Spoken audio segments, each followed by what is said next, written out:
Как-то зимой житель небольшой деревушки Степан Астафьев возвращался из леса. Когда он проезжал по небольшому лесу, недалеко от дороги, он заметил лежащего на снегу волка.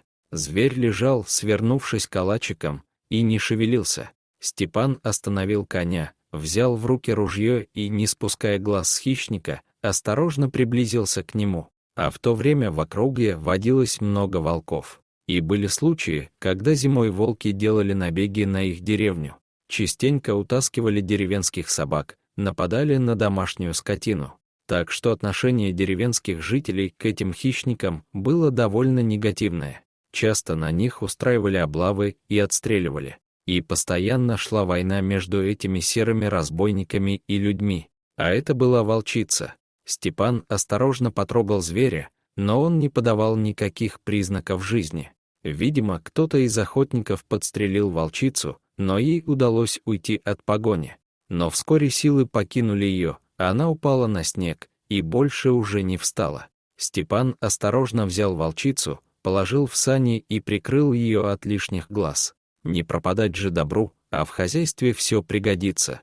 Приехав домой, Степан рассказал семье про свою находку. А его 12-летний сын Андрей никогда не видел волка, хотя их дом стоял на самом краю деревни, возле леса. Зимой он часто слышал далекий волчий вой, но вот самих волков вблизи никогда не видел. Он быстро накинул куртку и выскочил во двор посмотреть на этого страшного лесного хищника. Но не прошло и нескольких минут, как мальчик снова забежал в дом и с порога прокричал: «Папа, она живая!» Она открыла глаза и дышит. Степан опешил. Такого поворота событий он не ожидал.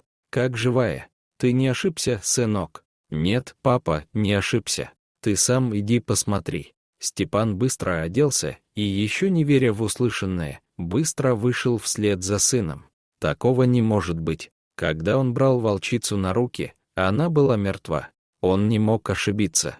Но когда Степан вышел на улицу и внимательно осмотрел лежащего зверя, он увидел, что ее веки подрагивают и она дышит. Сомнений не было. Волчица действительно была жива. «Папа, мы же поможем ей. Она ведь не умрет», — чуть не плача, спросил Андрей. Степан был в замешательстве.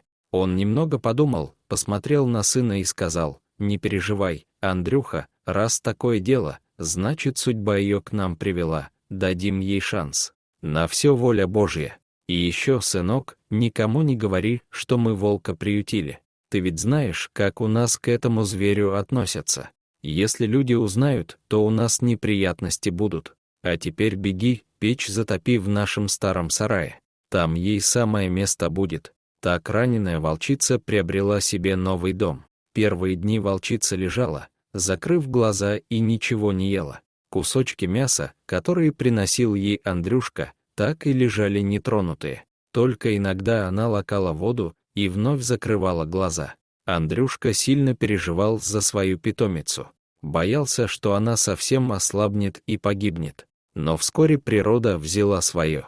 Ранение оказалось не таким тяжелым, и постепенно волчица начала поправляться. Она уже съедала все, что приносил ей Андрюшка, а иногда и добавки просила. Теперь опаски за здоровье волчицы уже не было. Она явно пошла на поправку. Прошел месяц.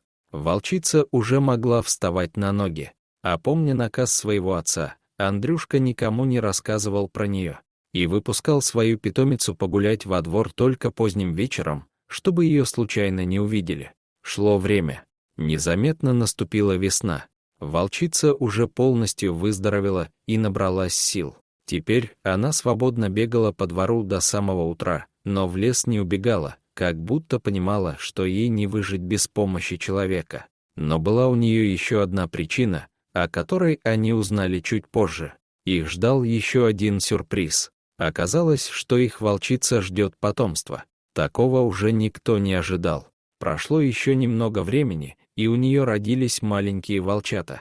А с их появлением у Андрюшки появилось больше забот и переживаний. Все свое свободное время мальчик теперь проводил со своими подопечными. Ему было интересно наблюдать за этими маленькими щенятами, играть и ухаживать за ними. Но скрывать взрослую волчицу от посторонних глаз Андрюшке еще как-то удавалось. Она вела себя тихо и осторожно. При любом постороннем шуме она сразу пряталась в своем убежище. Но вот прятать подросших волчат с каждым днем было все сложнее и сложнее. Эти маленькие непоседы не хотели лежать тихо и постоянно скулили, а их громкий скулёж был слышен довольно далеко, и вскоре их тайна была раскрыта. Соседи узнали про волков. Хоть и жалко было Андрюшке отпускать своих питомцев на волю, но другого выхода не было. Держать их в неволе уже не было никакого смысла. Волчица была вполне здорова и сама могла прокормить своих детенышей в тайге. И вот в один из вечеров Андрюшка выпустил своих питомцев во двор и, указывая на лес, стал говорить, чтобы они уходили, что им больше оставаться тут нельзя, а там их дом, там им будет безопасно. И волчица будто поняла его. Она еще раз посмотрела на своего юного спасителя и, не торопясь, скрылась в сумраке леса, а рядом с ней бежали ее подросшие волчата. Они возвращались в свою стихию, в свой дикий мир, где их родной дом. Они ушли, и больше Андрюшка их никогда не видел. Первое время парнишка очень скучал по своим питомцам. Все надеялся, что волчица когда-нибудь вернется к ним, но она больше не появлялась. После этого случая многие местные жители перестали здороваться со Степаном, злились на него из-за того, что он отпустил хищников на свободу, и обвиняли его за это. Говорили, что теперь эти волки будут еще чаще нападать и воровать их скот, ведь они выросли рядом с человеком и не боялись его, и теперь их никто не остановит. А маленький Андрюшка со своей детской наивностью рассказывал всем, что они спасли не простую волчицу, а королеву волков. И она обещала ему, что теперь никто не будет нападать на их скот. Но взрослые только ухмылялись, да посмеивались над его детской фантазией. С тех пор прошло уже много десятков лет, но старожилы до сих пор помнят о том далеком времени.